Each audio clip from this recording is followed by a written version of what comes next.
Hello friends, வணக்கம் and welcome back to Critics Mode. இன்னைக்கு நம்ம எந்த மூவியோட ரிவ்யூ பார்க்க போறோம்னு கேட்டீங்கன்னா கண்ணப்பா 2025ல தமிழ் டப்ல ரிலீஸ் ஆயிருக்க மித்தாலஜிக்கல் டிராமா மூவி.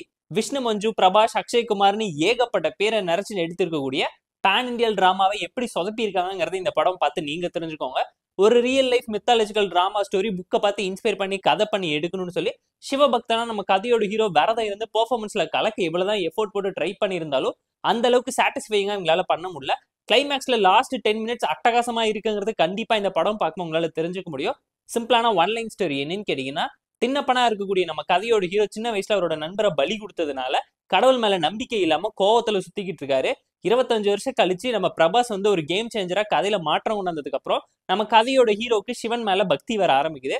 சிவனுக்காக கண் கொடுத்து எப்படி கண்ணப்பனா மாறினாரு, அவரோட ஊர் மக்களை காப்பாத்த இந்த போர்னால வரக்கூடிய பிரச்சனை என்ன, இதுக்கு நடுவில் காதல் காமெடி கலாட்டாவை சேர்த்து எப்படி ஒரு கமர்ஷியல் மித்தாலஜிக்கல் டிராமாவை பிரசென்ட் பண்ணிருக்காங்கிறத இந்த படம் பார்த்து நீங்க தெரிஞ்சுக்கோங்க. இந்த படத்துல பெர்ஃபார்மன்ஸை குறை சொல்ல முடியாத அளவுக்கு எல்லாருமே பெர்ஃபெக்டா நடிச்சிருந்தாலும் எதுக்கு இவங்களெல்லாம் கேஸ்ட் பண்ணணும்னு கேள்வி கேட்கற மாதிரி தான் இவங்களோட ஆக்டிங் இருந்துச்சுன்னு சொல்லுவேன். கேஸ்டிங் இந்த படத்துக்கு சரியில்லையோன்னு கண்டிப்பா நீங்களே ஃபீல் பண்ணுவீங்க. இவங்களுக்கு கொடுத்த காசை டெக்னிக்கலா இன்னும் செலவு பண்ணி பெட்டரான ஒரு அவுட்புட் எடுத்துக்க முடியும்னு கண்டிப்பா நீங்களும் ஃபீல் பண்ணுவீங்க. ஒரு படத்தை ராவா ரீலா எடுக்கணும்னு நினைச்சா மகாபாரதம், ராமாயணம் மாதிரி இன்ஸ்பயர் பண்ணி ரியல் லைஃப் டிராமாவை நீட்டா பிரசென்ட் பண்ணணும். அப்படி இல்லைன்னா ஃபிக்ஷனலா ஒரு ஸ்டோரியை கிரியேட் பண்ணி கல்கி பாகுபலி மாதிரி எடுத்து கமர்ஷியலா ஹிட் கொடுக்கணும். ரெண்டுத்தையுமே கலந்து கமர்ஷியலா பிரசென்ட் பண்றேன்னு சொல்லி ஆதி புருஷ் மாதிரி இங்கேயுமே காமெடி பண்ணி வச்சிருக்காங்க. கங்குவாவை விட இந்த படம் பயங்கரமா அடி வாங்கியிருக்குங்கிறது கண்டிப்பா இந்த படம் பார்க்கும் உங்களால தெரிஞ்சுக்க முடியும். ஸ்டோரி நல்லா இருந்தாலும் இவ்வளவு எஃபோர்ட் போட்டு ஃபாரின்ல போய் லைவ் லொகேஷன்ல ஷூட் பண்ணி எங்கேயுமே இன்ட்ரெஸ்டிங்கா என்கேஜிங்கா இல்லாம போனது மிகப்பெரிய டிசப்பாயின்மெண்ட்டை கிரியேட் பண்ணிருக்கு. ஸ்கிரீன் பே பொறுத்தவரைக்கும் ஃபர்ஸ்ட் ஆஃப் ஆவரேஜா இருந்துச்சு. இன்ட்ரோல் பிளாக் ட்விஸ்ட் ஓகேஷான ஒரு டோன்ல சிம்பிளா தான் இருந்துச்சு. செகண்ட் ஆஃப் ஸ்லோவா லேகா பிரிடிக்டபிளா சிம்பிளான ஒரு டோன்ல இருந்துச்சு. வாரதான் மெயின் ஹைலைட் பண்ணி காட்டுவாங்க. பாத்தீங்கன்னா வார் முடிஞ்சதுக்கு அப்புறமேட்டு இருக்கக்கூடிய ஒரு போர்ஷன்ல தான் ஒட்டுமொத்த கதையுமே சொல்லி கண்ணப்பனை கன்வின்ஸ் பண்ணி ஈஸியா எமோஷனலா உங்களை கிளைமேக்ஸ்ல இம்ப்ரெஸ் பண்ண ட்ரை பண்ணிருப்பாங்க.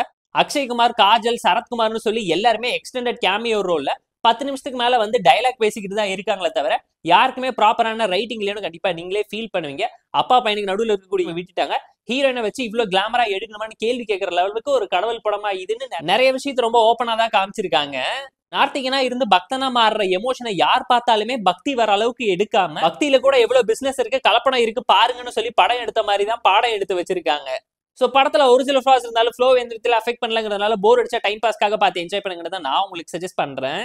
மித்தாலஜிக்கல் டிராமாங்கிறதுனால கடவுள் நம்பிக்கை இருக்க அத்தனை பேருமே என்ஜாய் பண்ணாலும் நார்த்திகனா இருக்கவன் ஏத்துக்க முடியாத அளவுக்கு ஒரு கமர்ஷியல் டிராமாவா தான் இந்த படத்தை பிரசென்ட் பண்ணியிருக்காங்க. டெக்னிக்கலா நல்ல படம் தான். பேக்ரவுண்ட் ஸ்கோரிங், சினிமாகிராஃபி, விஎஃப்எக்ஸ், சிஜிஎக்ஸ்னு சொல்லி எல்லாத்தையுமே பார்த்து ப்ராப்பரா எக்ஸிக்யூட் பண்ணி எஃபோர்ட் போட்டு நீட்டா ஸ்கிரீன்ல காமிச்சிருந்தாலும் இன்னுமே பெட்டரா லைவ்லியா இருந்திருக்கலாம்னு ஃபீல் பண்ற லெவலுக்கு நிறைய விஷயத்த பேட்ச் ஒர்க் பார்த்து தான் பிரசென்ட் பண்ணிருக்காங்கிறது கண்டிப்பா இந்த படம் பார்க்க உங்களால தெரிஞ்சுக்க முடியும். ஓவராலாவே போர் அடிச்சா டைம் பாஸ்க்காக பார்த்து என்ஜாய் பண்ற மாதிரியான ஆவரேஜான மூவிங்கிறது இந்த படம் பார்க்க உங்களால தெரிஞ்சுக்க முடியும். இந்த கண்ணப்பா மூவிக்கு நம்ம தரக்கூடிய ரேட்டிங் எவ்வளோன்னு கேட்டீங்கன்னா 5.8 out of 10. இந்த வீடியோ உங்களுக்கு பிடிச்சிருந்தா லைக் பண்ணி, கமெண்ட், ஷேர் பண்ணி, சப்ஸ்கிரைப் பண்ணி சப்போர்ட் பண்ணி. இந்த வீடியோ பிடிக்கலாம் மறக்காம டிஸ்லைக் அடிச்சு கமெண்ட் பண்ணி நம்ம டெலிகிராம் சேனலுக்கு லிங்க் டிஸ்கிரிப்ஷன்ல இருக்கு. ஜாயின் பண்ணிக்கோங்க. இது அப்டேட்ஸ் உங்களுக்கு வந்துரும். Tata bye, see you on love you all.